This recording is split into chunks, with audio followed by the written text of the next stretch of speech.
Welcome to our first module for this practical section.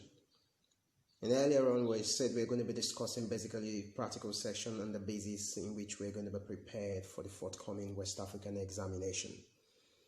Now, in our series of book, we had conceptual approach to practical chemistry, and this is our book, and we're expecting the book to be launched soon. But going to the business for today, without wasting much of our time, we'll be looking at the basics. And the basic of every practical start with identifying the basic equipment and the basic materials that are used. And so we're going to be looking at those basic materials and try to see how we get familiar with them first of all, before we now dive into the most important thing. Now, uses of common laboratory equipment. So what are these equipment we are expecting to work with precisely in the course of this examination? Number one of them, which is more popular, we have the beakers. Now, the beakers, I'm just going to go straight to their uses so that we'll know what they are meant for. Now, looking at the structure, this is a beaker. This is how a beaker looks like. So what's this used for? Now, it is used as a container, as a reaction container to hold liquid or take in liquid from titration, filtration, and also other processes. So you can have, it's a container that is used to contain liquid used in reactions. And so what other things? Beaker contain markings on the side, so they have some calibrations by the side that indicate different volume, which can only provide a rough estimation due to bigger space in between the graduations. So a beaker precisely is used to hold liquid or to take in liquid from any filtration or titration process. This is what a beaker looks like. Now also, what else do we expect to see in the lab? Again, we are expecting to see a Bunsen burner. Now, this is a source of heat which produces a flame that can be used for various purposes, such as heating or sterilizing material. So this is a beaker, a Bunsen burner. Now, this Bunsen burner is used precisely for heating. They are made of metal with a narrow tall neck. So precisely their function is for heating. What else do we expect to find in the lab? Again, the burette. Now, the burette is what we expect to find. So this is what a burette looks like. Now, so these are laboratory equipment, and that is used in quantitative analysis to measure the volume of a liquid. So their basic function is to know the exact volume of a liquid. What amount are you taking? So that's the function of a burette. And we use it in titration to estimate the amount of volume of liquid that has been taken at the end of a titration. So you'll be able to estimate what amount of liquid that have been used to get a particular endpoint.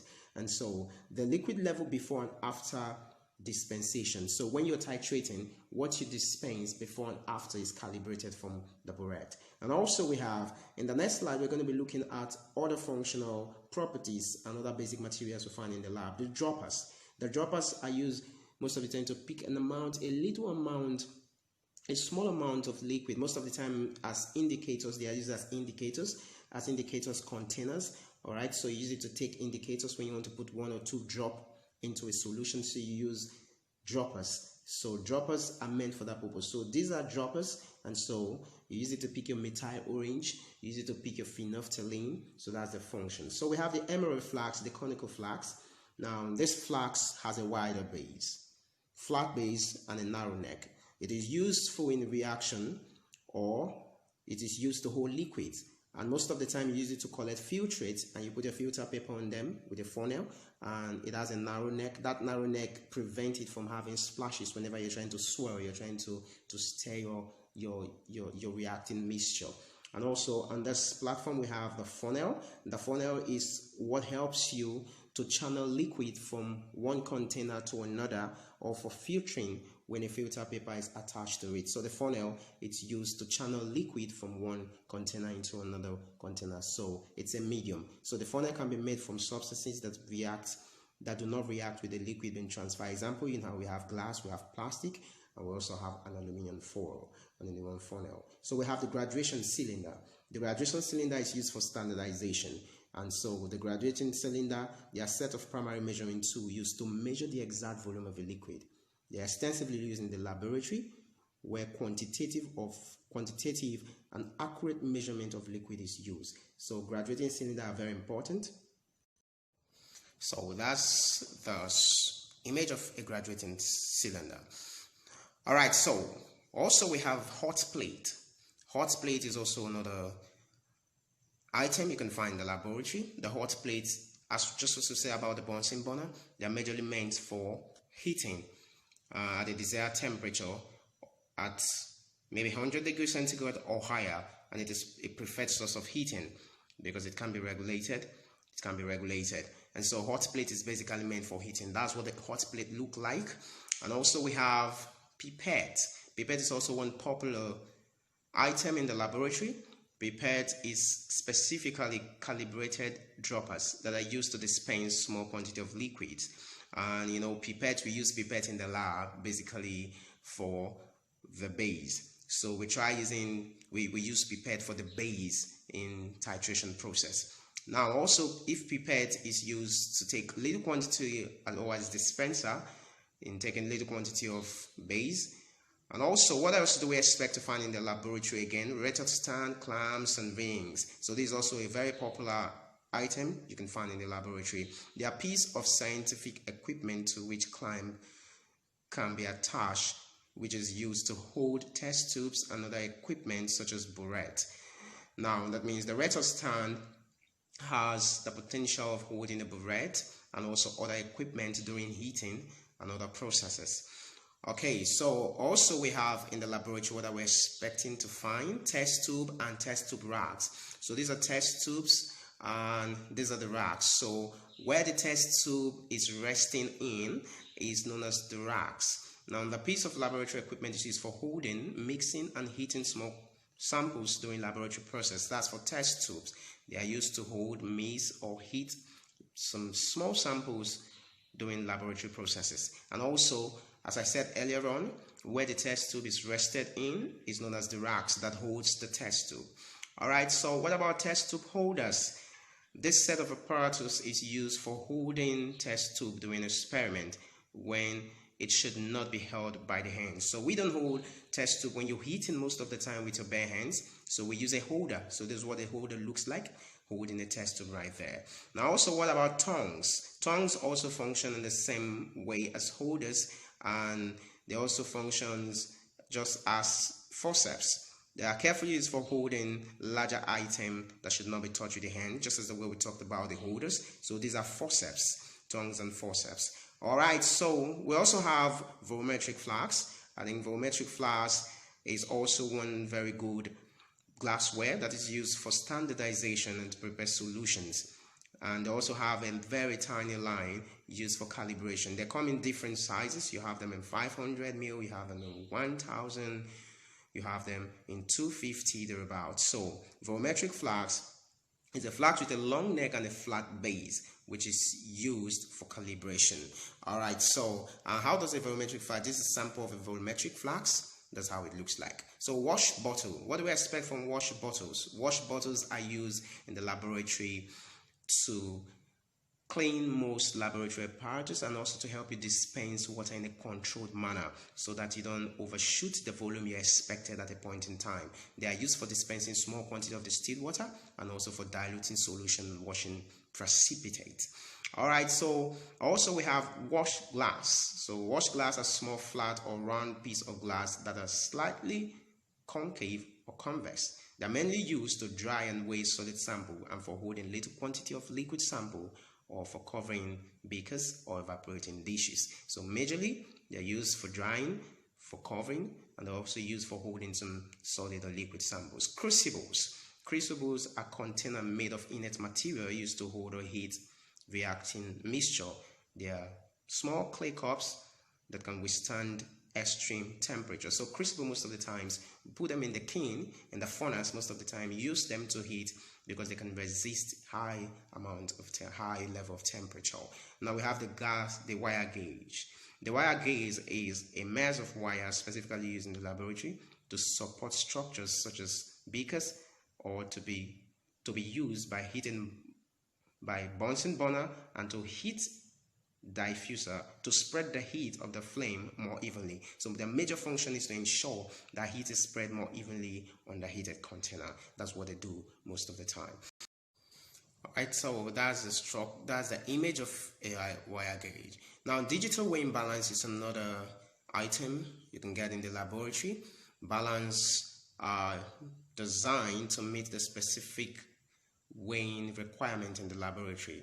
They are used to determine the mass of a reagent or an object, and also to measure, so their basic function is to measure the mass of an object. Alright, so boiling flask. This flask has a round bottom and a long neck capable of withstanding temperature change. So it's not all flasks you use for boiling. There are specific flasks used for that purpose. It is used for holding liquid and can be easily swelled when heated. Now, this is a boiling flask. So it has a round bottom, and also it is different from other flasks. So because it can withstand a large amount of heat, a higher amount of heat. The flask should never be capped when heated, as the pressure built up can lead to an explosion. So that's one very serious precautions we have to ensure we take. So spatula, very important item in the lab. It helps to take little quantity of solid chemicals or materials or items or samples, and it functions just as a spoon. So it helps you to scoop material out of a container also. So that's that function. And please, I keep advising people, you don't just use it for stirring. There is a stirring rod, and please don't use it for stirring, because its purpose is to take a little quantity of material and also scoop material out of a container. We have the Liebig condenser. It is used in cooling or condensing vapor into liquid during distillation process. So this is how a Liebig condenser looks like. So it has an inflow and it has an inlet and an outlet where water goes in and water comes out. So cool water goes in and comes out from the other way, thereby resulting to a cooling environment for condensation. So we have tripod stand. Is another item. Tripod stand is used as a support for flasks when heating. So you can put your flasks on a tripod stand that already has a wire gauge, as we said earlier, because the wire gauge is going to help you distribute heat evenly on the container that is being heated. So tripod stand is the support that helps to hold the flask or the container that is being heated. Also, we have Petri dishes. So Petri dishes are small, clean plastic or glass container. They are used for culturing cells, such as microorganisms. So these are sample of Petri dishes. They are used for culture purposes. And also we have mortar and pestle, and also found in the lab. That's laboratory equipment that are used for grinding solid sample into fine particles, which are often used to prepare a reactant for solid state synthesis. So this is a mortar, and there's also a pestle. All right, so we have a Winchester bottle. It's a glass bottle in which concentrated liquid chemicals are stored, purchased, and transported. So a Winchester bottle carries concentrated chemicals, and this is how it looks like. So we call it a brown amber bottle. So we also have a gas jar. It's also another item you can find in the lab. This laboratory equipment is used for collection of gases from different experiments. So this is a gas jar. So whenever you see it, know this is a gas jar. All right, so we have a desiccator, also very important. The desiccator is a chamber or a box that is designed to absorb water vapor from reactants that are hygroscopic. Now, substances that normally absorb water from the atmosphere on exposure, they are placed inside a desiccator in order to make them completely dry without absorbing water vapor from the environment. All right, so we have fume hood. Fume hood. So fume hood is a ventilated enclosure that removes hazardous chemical fumes and volatile vapor from the laboratory. Now, when you're carrying out some reactant mixture that doesn't have to be done in an open scene, you have to do it in a fume hood, such that the toxic gases that may be emitted, such as when you're doing digestion, when you're trying to do mineral analysis, or digestion, you're trying to do some reactions on some chemical processes, some gases will be emitted. So you use a fume hood such that you don't expose yourself to toxic gases. All right, so that's where we're going to stop. There's a few ones we can list for now. So as we go into the basic of trying to see what are the basic conversions in terms of unit and in terms of other components we look at before we go into the basic calculation. Thank you, and this is the first model for the first class. I hope you enjoy it, and make sure you drop your question in the question section. We're going to treat them. Thank you, and God bless you, and see you next in the next section.